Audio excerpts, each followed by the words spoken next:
तेवर वही है, सरकार नहीं है। तो इस संदर्भ में मुझे आपके बीच दो बातें रखना है कि जिस तरह से चुनाव की अपेक्षा थी इंडिया गठबंधन को, वो हमारी अपेक्षा पूरी नहीं हुई। और उसका एकमात्र कारण है कि हमारे इंडिया गठबंधन के मुख्य प्रतिद्वंदी कोई राजनीतिक पार्टियां नहीं लड़ रही थी। मुख्य प्रतिद्वंदी कोई भी क्षेत्रीय पार्टियां इंडिया गठबंधन के उम्मीदवारों के संयुक्त उम्मीदवारों से नहीं लड़ रही। वो इलेक्शन कमीशन के उम्मीदवार के तौर पर जो है ये इलेक्शन कमीशन ऑफ इंडिया अपने उम्मीदवार को उतारी थी और उसके सामने तमाम संयुक्त उम्मीदवार लड़ रहे थे। वो संदर्भित विषय ये है कि जिस तरह से आचार संहिता के बाद कोड कंडक्ट लागू होने के बाद जिस तरह से लोगों के खाते में पैसे दिए गए, लोगों को खाते में दे करके, जो फर्स्ट ग्रेजुएट थे उनके खाते में देकर, वृद्धाओं को देकर, ये इलेक्शन के बीच में जो इलेक्शन की पूर्ण प्रक्रिया शुरू थी, वोटिंग पड़ने तक 2 फेज में वोटिंग थी। 11 तारीख के 11 तारीख के वोटिंग थी। हमें जो ज्ञात हुआ है 8 तारीख तक खाते में पैसे गए हैं। और बिहार के सभी बूथों पर जो आजीविका दीदियां और अन्य स्कीम वर्कर को जो लगाए गए थे, वो उनसे नंबर में लगे, वोटर के नंबर पर लगे महिलाओं और पुरुषों से ये पूछती थी, कान में जाकर पूछती थी, गेट पे घुसते ही पूछती थी कि क्या आपके खाते में पैसे आए। और तब आगे जाकर ये महिलाएं लाइन में भी लगे हुए लोगों को कहते थे कि का तोर खाता में पैसा अलवा। जो महिला कहती थी कि आप आई, उसको वो बोल इशारा करती थी। और जो महिला कहती थी कि मेरे खाते में नहीं आई, तो वो कहती थी कि ठीक है अब मिलेगा। तो हम इसलिए मैं सीधे तौर पर कह रहा हूँ कि इंडिया गठबंधन के तमाम संयुक्त उम्मीदवार, हम लोग किसी पॉलिटिकल पार्टी से नहीं, इलेक्शन कमीशन के उम्मीदवार से लड़ रहे थे। चूँकि इलेक्शन के बीच में पैसा देने का रोकने का अधिकार केवल इलेक्शन कमीशन को था, जो नहीं रोका। और रिजल्ट जो है हम लोग के सोच के अनुकूल नहीं है। लेकिन बाहर जो लोग विरोध कर रहे हो तो आप ही लोग पे आरोप लगा रहे हैं। देखिए, ये अखिल भारतीय कांग्रेस कमेटी एक आंतरिक डेमोक्रेसी में विश्वास रखती है। विरोध करने का तरीका गलत है, आरोप लगाने का तरीका गलत है। इसके लिए आपको यदि स्क्रीनिंग कमेटी टिकट बांटने के लिए बनी है, पीईसी बनी है, सीईसी बनी है, स्क्रीनिंग कमेटी बनी है, उसमें कई प्रोसेस जा करके उम्मीदवारों का चयन हुआ है।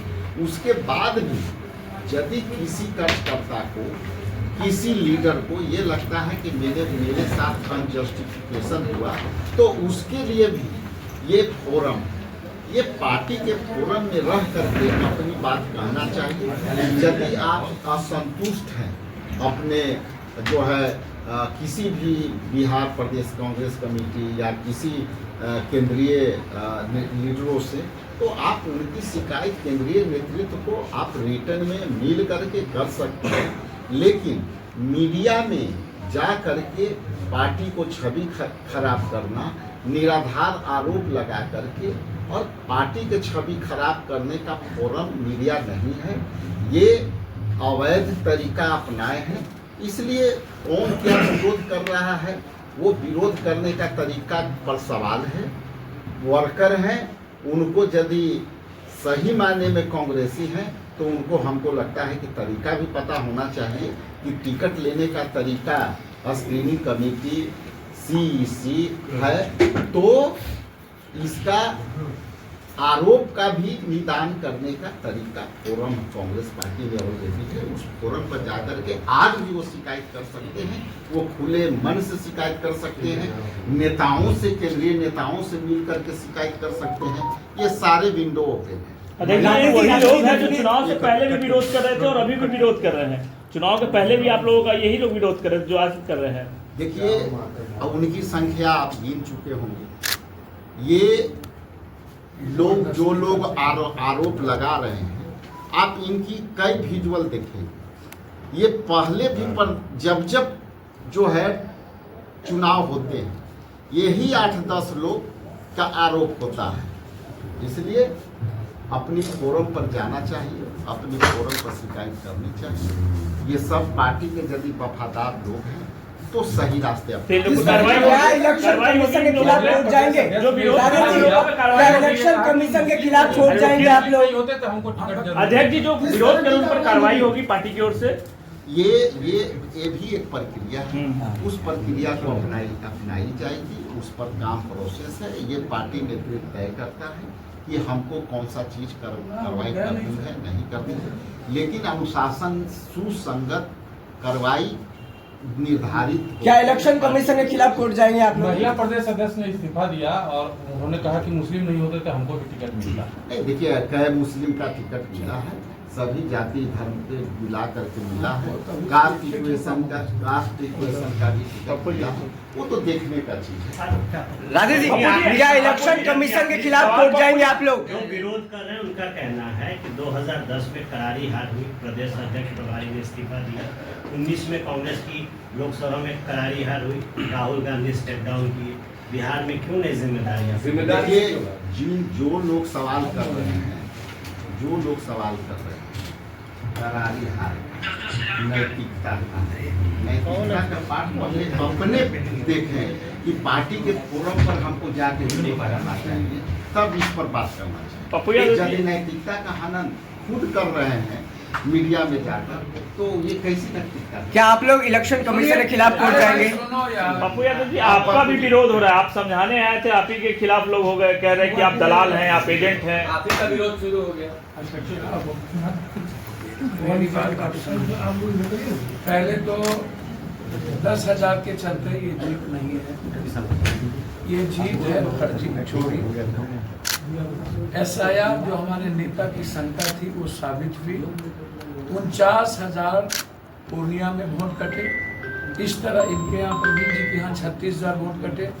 19,000 तक जो कटे, 22,000 इनके सर के यहाँ वोट कटे। 19,000 जो वोट कटे 19,000 तक, उसमें हम 27 वोट से 11,000 तक जो हम हारे हैं 127 सीट। पहला। दूसरा कि लगभग 83 सीट पर इंडिया गठबंधन को बैलेट पेपर में अधिक वोट है। हम बैलेट पेपर में चुनाव जीत रहे थे और हमको मशीन में चुनाव हराने का प्रयास किया गया। किसी भी मंत्री को बैलेट पेपर में 2-3 मंत्री को छोड़ के तीसरे का नहीं है, हमको किया गया। तीसरा 7 करोड़ 42 लाख वोट थे। 7 करोड़ 42 लाख के बाद 7 करोड़ 45 लाख कहाँ से हुआ? और वित्त मंत्री के हस्बैंड ने 1 करोड़ 73 लाख वोट फाजिल पड़े, यह ट्वीट किए हैं कल। आप उसको उठा करके देख लीजिए, 1,73,000 वोट कहाँ से आए। तीसरी चीज, वोट जब हम लोग के घर कटे, हमारा कटा वोट कटा, दलित का, EBC का, यादव का, माइनॉरिटीज का, तो 49,000 कटे तो हम 50,000 आधा हो गए। हमको अगले बार से ज्यादा वोट आया 93,000, ठीक है, और उसको आ गया 1,30,000। तो हमने बीजेपी का वोट लिया। अगले बार 65,000 कांग्रेस को वोट मिली और इस बार हमको 93,000 वोट आया। तो सर कैसे वोट उसको 130,000 मिल गया। उसके बाद 12 जगह पर 1,22,400, 1,22,400, 1,22,400, 1,22,400 इक्वल वोट कैसे आया। तीसरी चीज, सकरा का जो वोट है आप इसको समझ लीजिए। रामा निषाद का वोट 1,375 है। और दूसरा वोट आपको मैं बता दूं कि ये यहाँ जो है क्या कहते हैं, मुजफ्फरपुर में 1,375 है, इक्वल वोट है। अब आपसे मैं एक बात पूछना चाहता हूँ, आप हमको एक बात बताइए कि आप कह रहे हो कि 10,000 आप हमको एक बात, आप एक सप्ताह पहले किसी को आपने टिकट दिया, उसके बारे में ना तो किसी को पता है मधुबनी में किसको टिकट दिया, ना कहीं पर 6 टिकट दिया, और ना छाप पता है, और आपको 1 लाख से ऊपर वोट मिल गई। आप इतने बड़े जादूगर हो। 10 दिन पहले इनकी सीट कंफर्म हुई और 6 सीट मिला, और 6 सीट में कोई वहां के कैंडिडेट को टिकट नहीं मिली, तो आप तब भी कह रहे हैं कि हम जीत गए। अब आप हमको एक बात बताइए, ट्रेन से ला रहे हो और पट्टी बांध के ला रहे हो, जीविका के गोदी में 6 तारीख को डाल रहे हो। अब आप चुनाव आयोग के हमारे अध्यक्ष जी ने स्पष्ट क्लियर, हमारे नेता ने स्पष्ट कह दिया कि हम लड़ेंगे, हम झुकेंगे नहीं, चोरी हुई है, फर्जी सरकार है। बीजेपी या चुनाव आयोग के माध्यम से लड़के नीतीश कुमार को खत्म करने का उनकी साजिश ज्यादा थी। हम लोगों को तो उन्होंने चोरी करके हराया, नीतीश कुमार को खत्म करने की साजिश थी कि बीजेपी चाहती थी। आप उठा करके देख लीजिए, जब तक नीतीश कुमार जी को एनडीए गठबंधन का नेता नहीं चुना गया तब तक वो रिजाइन करने नहीं गए। आप समझिए मजबूरी, आप इसको समझ लीजिए। और होम मिनिस्ट्री मांगा जा रहा था, नहीं मिली, एडम कंफर्म कर दिया। उसके बाद आप इसको भी समझ लीजिए कि कांग्रेस पार्टी चुनाव हारी नहीं, हमें इंडिया गठबंधन को चुनाव हराया गया। हमें चोरी करके बिहार के गरीब जनता के अधिकार का छीन करके हमें हराया गया। हम जनता से नहीं हारे, आप इस बात को समझ लीजिए। और लगातार हम इस बात को कह रहे हैं कि बीजेपी सिर्फ सत्ता के लिए इस देश के संविधान और डेमोक्रेसी को खत्म कर रही है। अब अंतिम में आपको 2 बात कहना चाहता हूं। पहला बात, आप बेफिक्र रहिए, कौन क्या बोल रहा है। हाथी चले बाजार कुत्ता भूखे है, ऊंट बैठियो जाए तो गधा से ऊंचा होता है, आकाश पे थूक फेंकने से कुछ नहीं होता। आप इन्होंने, हमारे नेता ने स्पष्ट कह दिया है, उस पर मुझे कुछ नहीं कहना।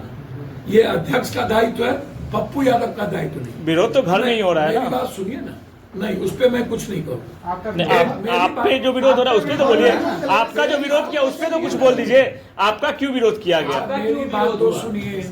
आप पे गलत आरोप लगा, तरह तरह के बात कहे जा रहे हैं, दलाल बोला जा रहा है, एजेंट बोला जा रहा है। बाहर में कह रहे कौन है पप्पू यादव, कहा है कांग्रेस। पप्पू यादव कांग्रेस में नहीं है, वो सदस्यता नहीं लिए। वो अध्यक्ष बताएंगे सर, वो अध्यक्ष बताएंगे मुझको। आप क्लियर कर बात तो सुनिए ना, मैं वर्कर हूँ कांग्रेस का। आपको प्रवासी कह रहे हैं। अरे आप चुप रहिएगा या नहीं। मैं वर्कर हूँ कांग्रेस का, राहुल गांधी और प्रियंका गांधी और कांग्रेस का सच्चा सिपाही हूँ। अध्यक्ष जी के रेस्पेक्ट और कांग्रेस के आइडियोलॉजी के लिए मैं दुनिया का कोई भी गाली सुनने को, वो समझ उनकी है। अब ना समझ आदमी, इधर देखिए आप, हमको ना समझ और जाहिल लोगों का जवाब पप्पू यादव नहीं देता है। दया के पात्र हैं, कृपा के पात्र हैं, और दया के पात्र आदमी का जवाब नहीं। मैं कांग्रेसी हूं या नहीं हूं, ये या तो हमारे अध्यक्ष जवाब देंगे या राहुल गांधी अध्यक्ष जी बता देंगे क्या पप्पू यादव कांग्रेस में है? जो लोग विरोध करे वो तो कह रहे हैं। ये पहले से आप लोग को पता है कि पार्टी के आइडियोलॉजी से जो लोग जुड़ के मीडिया में बोल रहे हैं, सवाल तो ये उनसे पूछना चाहिए। नहीं, आप बताइए ना, है कि नहीं ये बता दीजिए, क्लियर कर दीजिए। आप मत कीजिए ना, पहले पूरी बात सुनिए। जो लोग पार्टी को कह रहे हैं कि हम बड़ी वफादार हैं, हमारे साथ अनजस्टिफिकेशन है, तो वो मीडिया में रह करके पार्टी के नेताओं और पार्टी के छवि खराब कर रहे हैं कि नहीं। तो पहले तो उनसे समाज पूछ लीजिए, जो लोग ये बात बोल रहे हैं कि हम जो है सवाल किए हैं कि आप पार्टी के हैं कि नहीं। यदि पार्टी के होता तो वो फोरम पर रह करके विरोध करता। रहा बात पप्पू जी, तो ये कांग्रेस के ये जो है विचारधारा से, हमारे नेता दोनों नेताओं के विचारधारा से जुड़ चुके हैं। इनकी अपनी एक स्थान और महत्व है। ऐसे मैं तो जन्मजात कांग्रेसी हूँ, तो मुझे भी गालियां पड़ रही है। नहीं पार्टी में है या नहीं ये बता दीजिए ना, पार्टी में है कि नहीं पप्पू जी? ठीक है, मैं क्या बोला, पार्टी के विचारधारा से जुड़ के ये खुद पार्टी में है और पार्टी नेतृत्व। विचारधारा से तो कोई भी जुड़ सकता है, लेकिन पार्टी में है या नहीं ये बता दीजिए। आप संतुष्ट नहीं होना चाहते हैं पप्पू जी, एक्चुअली अब सवाल ये है कि अब देश में लोकसभा का चुनाव भी होगा, आप लोग ईवीएम को लेकर सवाल खड़े कर रहे हैं, आपकी आपत्ति जायज हो सकती है, तो जिस तरीके से चुनाव के बीच पैसे डाले जा रहे हैं, क्यों नहीं लोकसभा में विपक्ष के नेता और राहुल गांधी एक लेटर चुनाव आयोग को लिखते हैं और वो क्यों नहीं ये कहते कि मैं दो बात इस पर मेरा सवाल सुनिए, मैं समझ गया सर, दो बात समझिए जी। मैं दो बात करना चाहूंगा, सिर्फ दो बात जी पहली बात, हम वीवीपैट की काउंटिंग चाहेंगे जी। हमारे नेता भी लगातार ये सवाल उठा रहे हैं, वीवीपैट का मैं काउंटिंग चाहता हूँ। दूसरी बात, जो हमारे नेता के खिलाफ 172 आदमी ने चिट्ठी लिखा है, मैं उसकी पूरी संपत्ति की जांच चाहता हूँ और वो लोग बीजेपी के दलाल कैसे रहे हैं, वो 172 आदमी, और किस तरह उन लोगों की साजिश बीजेपी के साथ कैसे रहा है, मैं उन 172 लोगों की इंक्वायरी चाहता हूँ कि ये लोग अपने संपत्ति को डिस्क्लोज करें कि इन लोगों के पास कितनी संपत्ति है और ये संपत्ति कैसे आई, और बीजेपी के कहने पर किस तरीके से ये राहुल गांधी जी 172 आदमी कंट्री में नहीं है ना, 172 आदमी से कई करोड़ ज्यादा कंट्री में है, 37 करोड़ लोग कांग्रेस और राहुल गांधी की आइडियोलॉजी से जुड़े हुए हैं, 37 करोड़। इसलिए आप लोगों से विनती है, ये चाटुकार लोगों का बयान को प्रश्नवाची चिन्ह मत बनाइए। मैं पैर पकड़ता हूं, सदाकत आश्रम विनोबा गांधी नेहरू की भूमि है और इसको मैं मंदिर मानता हूं वैचारिक रूप से, और मंदिर और विचारों की जगह आना पप्पू यादव पूर्णकालिक कांग्रेसी है, था और रहेगा। ईवीएम से वोट चाहते हैं कि नहीं चाहते हैं? अगला जो नहीं, हमारे नेता ने कह दिया। पप्पू यादव जी के बारे में आप लोग भले कंफ्यूजन कर ले, लेकिन ये पप्पू यादव जी कांग्रेस का एक हिस्सा है, ये हिस्सा रहेंगे और हिस्सा हैं। मेरी माँ किस चीज से चुनाव लड़ी? कांग्रेस से। मेरी पत्नी किस चीज से चुनाव लड़ी? मेरे दादा और मेरे नाना फ्रीडम फाइटर थे और कांग्रेस मेंबर थे, मेरे नाना कामेश्वर मंडल कास्ट समिति में। इंडिपेंडेंट का मतलब हम एसोसिएट मेंबर है कांग्रेस के। और आप ईवीएम की बात कर रहे हैं ना, जी सर, कर्नाटक के मुख्यमंत्री ने घोषणा कर दिया ईवीएम से चुनाव नहीं होगा।